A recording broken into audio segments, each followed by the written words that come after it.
So I was a huge fan of the movie Gone Girl. I walked into it knowing almost nothing about what it was or what to expect, and I came out of it knowing all about the horrors of married life. No, I like the movie for a lot of reasons, but one of them was because of how aesthetically pleasing the whole movie was. Like in every shot, the composition, the lighting, the colors, like it looked both professional and polished, but also like real and raw. And I really liked that. And it made me wonder, like, what is it that these Hollywood experts are doing? What do they know that I don't? Like, why can't I get that cinematic look in one of my Blender renders?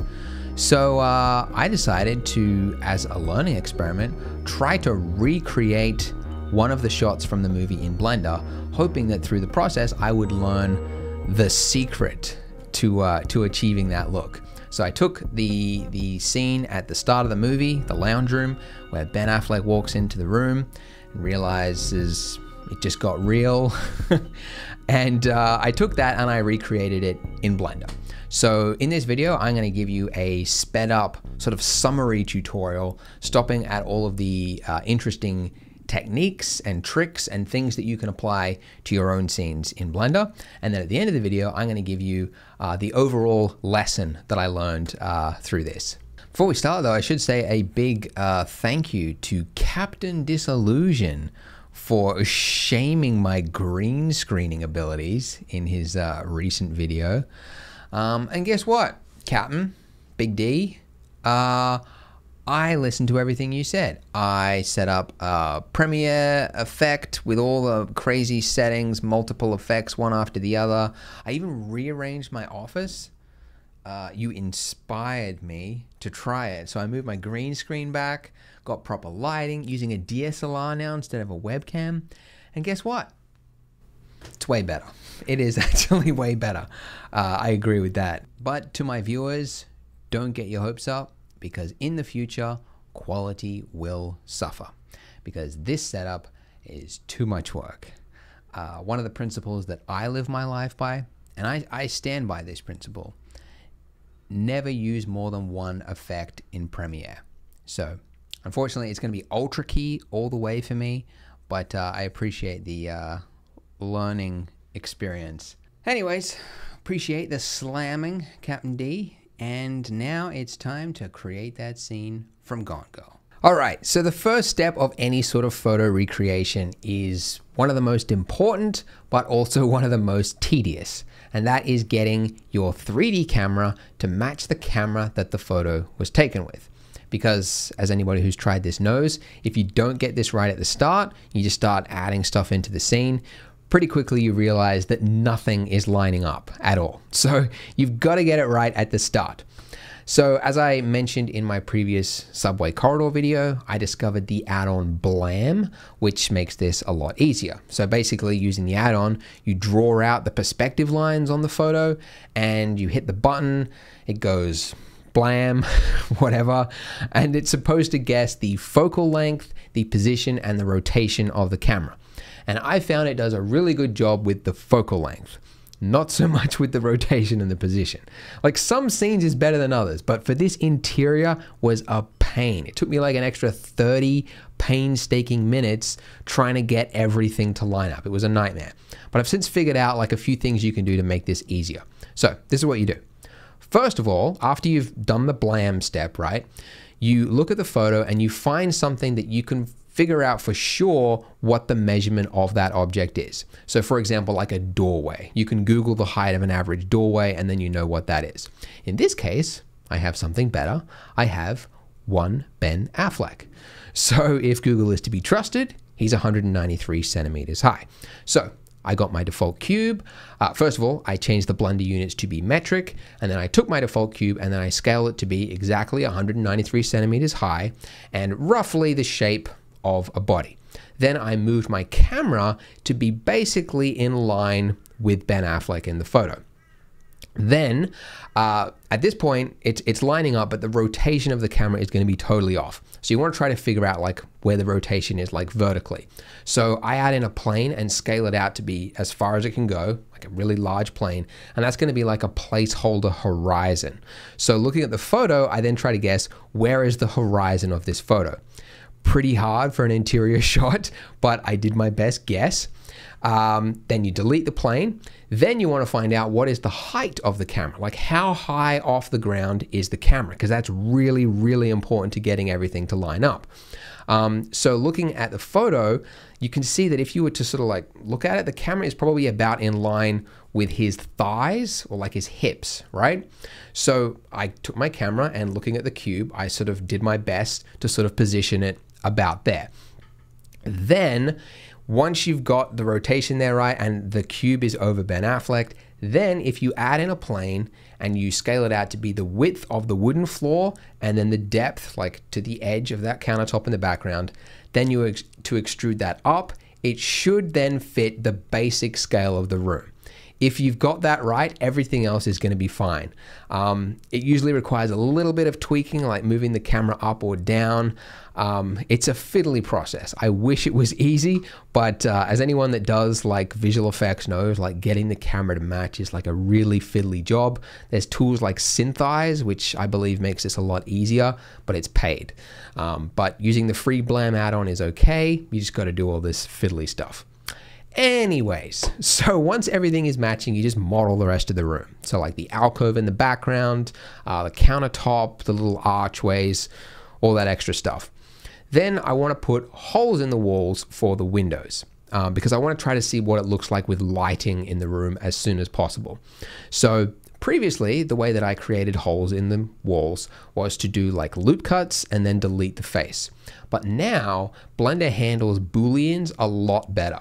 So now what I do is I create a cube and then I position that on the wall wherever I want there to be a hole for the window. So then I select the wall, I add a Boolean modifier, click the little eyedropper, select the cube, and then I set the cut type to be difference. And then I do that for every window across it. Then wherever that cube is, there is going to be a hole in the wall. So just make sure you put the cube on another layer that isn't rendered. The advantage to this then is that you can move the cube wherever you want and there's going to be that hole. You don't have to worry about loop cuts and all that other jazz. So once all the window cutouts are in place, we can add in some basic lighting just to see if we're on the right track. So looking at the reference photo, you can see that the majority of light seems to come through the windows, obviously, which is like this light blue sky color, which I actually learned through reading on all the making of Gone Girl, that actually that would be fake light because actually the entire interior of Gone Girl, like in the house, it's actually recreated on a soundstage in LA. So it's actually like indoor. So there's no actually skylight in the actual scene. But anyways, so in our case, we're actually going to use like real skylighting. So we're going to go to the world settings, set that to a light blue, and then I used a strength of 30. There's also a sun in the background. Again, it would be a fake sun, so it'd be like a spot lamp. But in our case, I'm going to use a sun, set that to 10.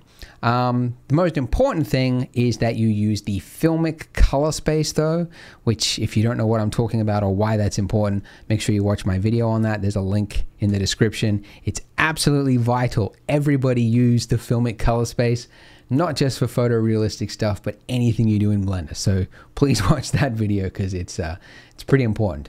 Anyways, so you can see we're on the right track. Not so bad. Not too far off from the reference photo. So now let's do some detail. So starting with the window frames.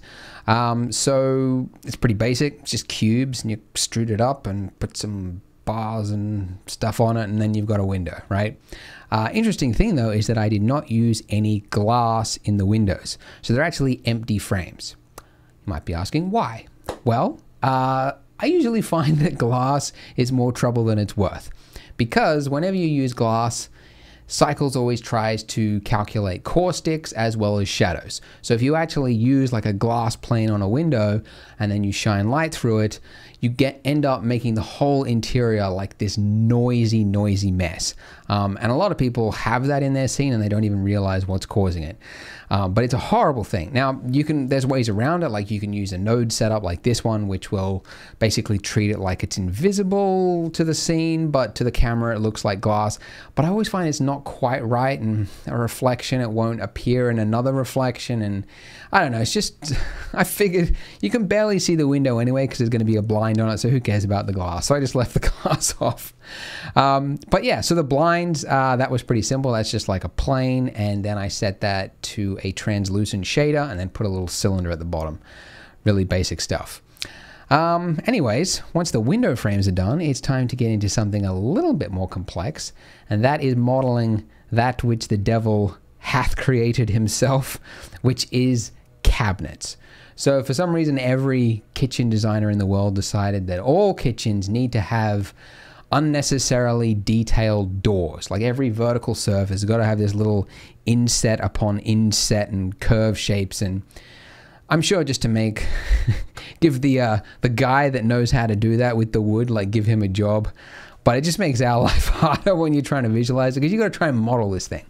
So there's a few ways to do it. You could, start with a plane and inset and do all that stuff, but I find it's a little fiddly and it's hard to do it. So I want to share a method that I use now, which is to actually start by just modeling like a cross section of the detail.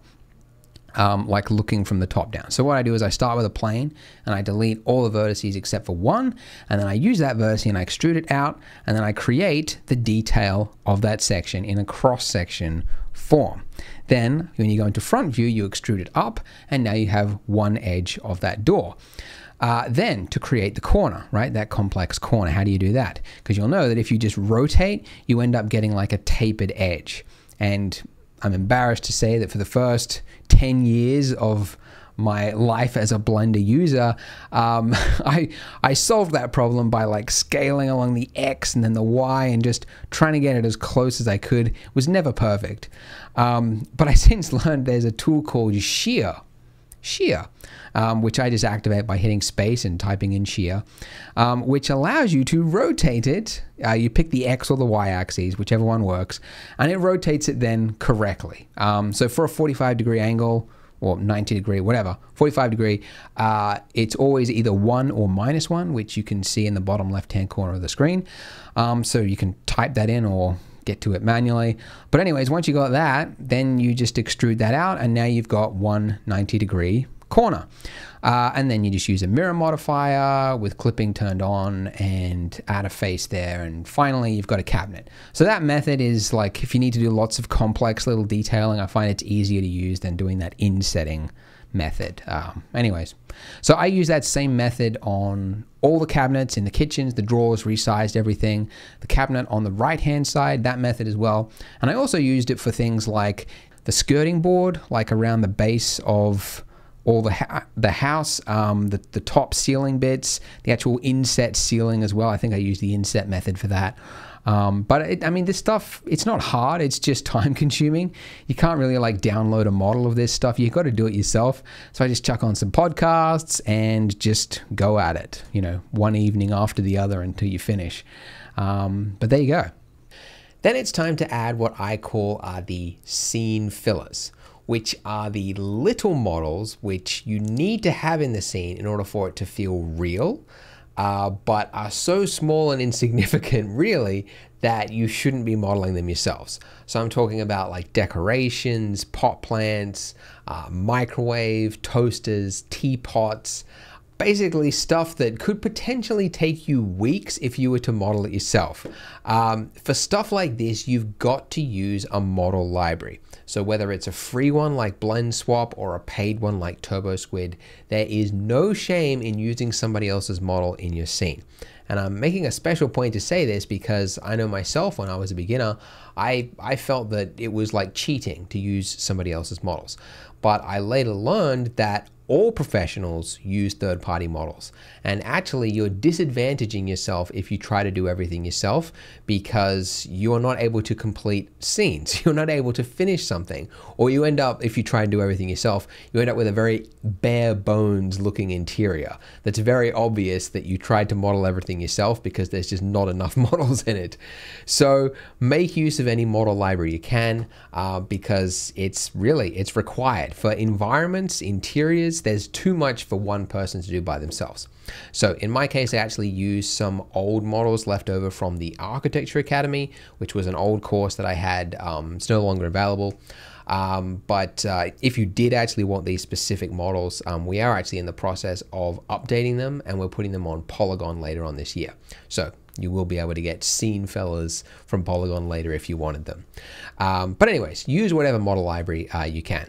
So in some cases where you're matching a photo, like in this case, you will actually end up modeling a lot of things by yourself. Like for example, the tables and chairs, I wanted it to look like exactly like the photo, so I modeled them myself, which are always very easy to do because it's just tables and chairs. It's like a cube, but extruded and scaled on different axes. The oven, that was quite unique, so I made that myself, as well as the ivy. So that was something I wasn't really looking forward to doing, but I knew that like you couldn't really purchase this exact ivy like on a model library because it's so unique looking. So I actually used the Ivy Gen add-on, which comes with Blender. Basically, you turn it on, you select the object that you want the ivy to grow on, you go Shift A, Curve, Add Ivy, and then you bring up the toolbar and you get all these options. I will say it's not a very artist-friendly add-on because you end up like moving one value and going like, all right, that looks good, and then you move the other value, and then it's like an invert of the other value, and so you end up like pulling levers for hours going back and forth.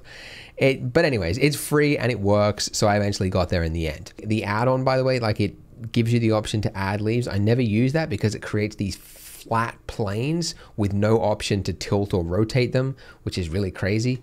So instead I just got rid of the leaves and then I added my own with a particle system. So I just added a particle, created my own leaf, and then made that the instance of the particles, and then I could control the rotation, the amount, and all that stuff.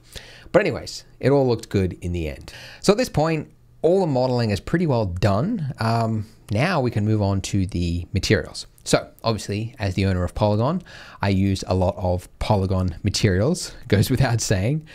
So starting with the wooden floor, like that's the biggest one. So this material was pretty well like a perfect match for the scene, like unintentional, but it seemed to be like the exact one from the movie. So that was really cool.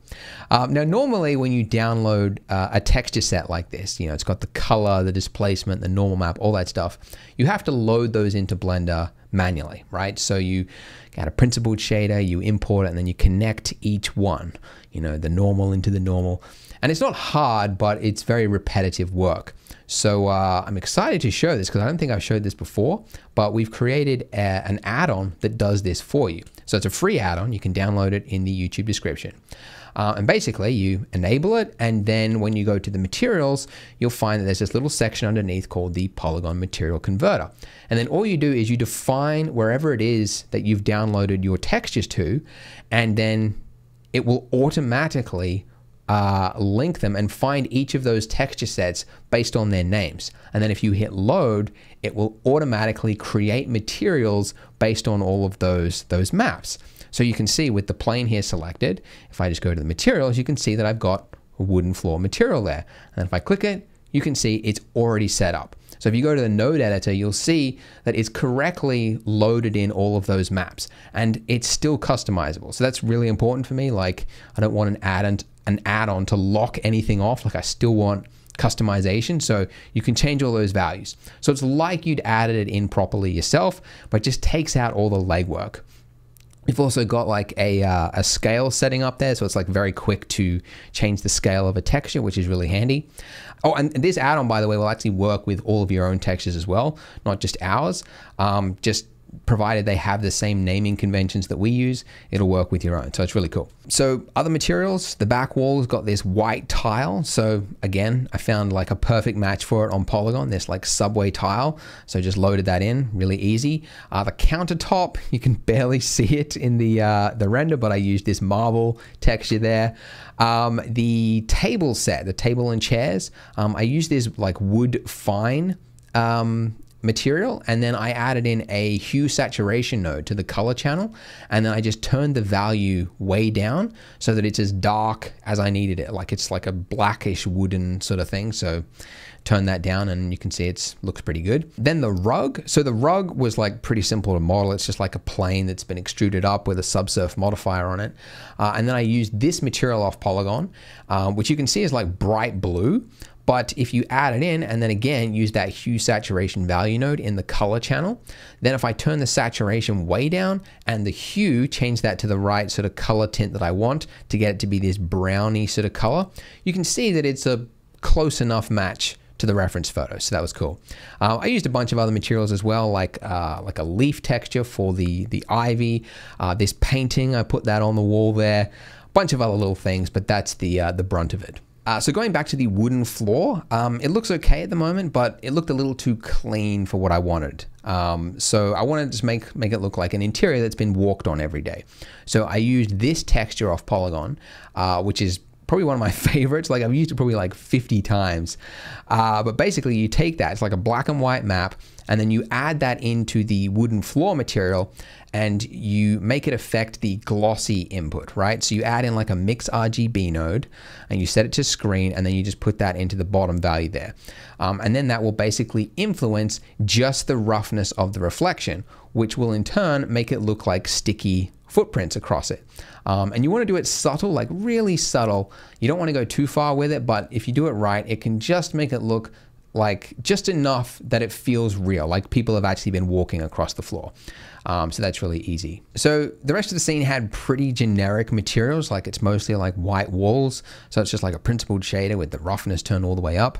The one different material though was the dishwasher, which is a brushed metal. So how I create brushed metal is you essentially are going to be using an anisotropic shader, which is now built into the principled shader. So it's really easy. So you just turn up that anisotropic shader value. I do want to say something though about this anisotropic shader, because it came out in 2012 and I was super excited when it came out, made a tutorial on it and everything. But since then I haven't really used it because truthfully I avoid using it because it's so annoying to use. When I say annoying, what I'm saying is you don't actually know which direction the reflection is being stretched, because that's what an anisotropic shader does. It stretches the reflection in one direction, but it's really hard to tell which direction it's being stretched in. Like the only way I've figured is like you isolate the object, then you turn off all the lights in the scene, then you add one light, and then maybe if you look at it correctly, you can sort of guess which way the reflection is being tilted. But you can even get it wrong even in that scenario, and it's just annoying to use. So I thought, like, if any developers are watching, like, I'm going to use this platform to hopefully get something put in Blender. But like, it'd be really cool if, like, when you turn up the anisotropic value, that like little dots appear on the material, and then when you turn it up, like it starts to stretch them, and then you can see like which direction they're being stretched. It'd be like a small thing, but I think like artists would really start to use that shader then, because it's a really cool shader, but it's such a pain to use that I just always avoid it. But anyway, if anybody wants to make my day, that'd be really cool to see that in Blender. So that's the dishwasher. The next thing you need to do is you need to give some context to the interior. And by that, I mean you need to show something through a window or a door which tells the viewer where it is in the world. Because if you don't have that in your scene, if you've got an interior and there's no windows or there's no doors and you can't see anything other than the interior, it feels very claustrophobic. Which is why I think, probably deliberately in this frame here, the cinematographers made sure that back window, there's just a little bit of trees in the background there. You think it wouldn't add much to the scene, but it really does. It just suddenly the scene feels real. So anyway, so I used this backdrop image from Polygon, which is like a tree line that's been alpha masked. And then I used the import images as planes add-on. And the advantage of using this add-on for this is that not only will it import the image to a plane with the exact dimensions of the image, but it also enables you to enable an alpha and shadeless material. So it takes the alpha mask channel, makes it transparent, and it makes it shadeless so that there's no like lighting changes in it. So it's basically perfect for this exact thing, for trees. There was probably 100 other small little tweaks throughout the scene, like, you know, adding the overhead ceiling lights, like bar stools. I put some spot lamps over the stove, like tiny little things, just everywhere. It's the reason why often when you finish a tutorial that your result doesn't look as good as the tutor's, is because there's like hundreds of other things you can't fit into a video that need to be tweaked in order to get that final result. So there's a bunch of all that stuff. But that is the basics. So did I discover the secret to making a David Fincher shot? Sort of, but not really. Originally, I thought it was all going to be color grading, like that was going to be where the magic came. And like I did a little bit in the compositor, added a color balance node, and I crushed the midtones a little bit, and I added a tint of yellow to the highlights, but that really didn't do a lot to it. That was just to sort of match the original frame. Personally, I think that most of the look comes from the lighting and making the lighting look natural to real life. Like when you look at the movie, every single frame, even though it's been artificially lit to death on like a sound stage, it looks real. It looks like, you know, you stepped into someone's house and they were standing under a warm chandelier. Like you would see that sort of lighting, or coming in from outside, you would see that sort of blue, cool morning lighting. I think that's why the movie just looks so good. It feels natural. So I think if you want to create like a movie feel to your frame, or you know, specifically David Fincher, maybe, you should really just try to focus on how to make it look natural. So I learned a lot in this exercise, and I would definitely recommend this as a learning task, like taking a frame from a movie and then recreating it in Blender. It's a lot of work, but you will learn heaps. So I've actually created a Pinterest board. Don't laugh. I know Pinterest is horrible, but it's very good for collecting lots of like references and sharing it. So I've created a Pinterest board. There's a link in the description. So if you want to have a look through some frames and maybe pick one, and then as a little homework or a little project for anybody who wants to delve deeper, you can pick one of those things and make it. And then if you want to share it, because I want to see what you guys make, if you want to post it in the Blender Guru subreddit, that's right, a Blender Guru subreddit, something that I'm trying out, then I can see what you've made. And hey guys, guess what? We cracked 500,000 subscribers. That's pretty crazy for a Blender channel. I was feeling pretty good the other day because I saw it and I was like, oh, 500,000, that's pretty good. Like that's a sizable user group, right? And so I thought, like, what if my user base was a country, what country would it be? So I thought, what's the smallest, least important country in the world? And obviously the one that came to mind was New Zealand. It's what everyone thinks of. But then I Googled New Zealand population and it's 4.6 million. So I'm not gonna sleep easy until I've cracked at least New Zealand's population, so long ways to go. It's all about perspective. But anyways, seriously, thanks guys, and thank you for watching. Bye.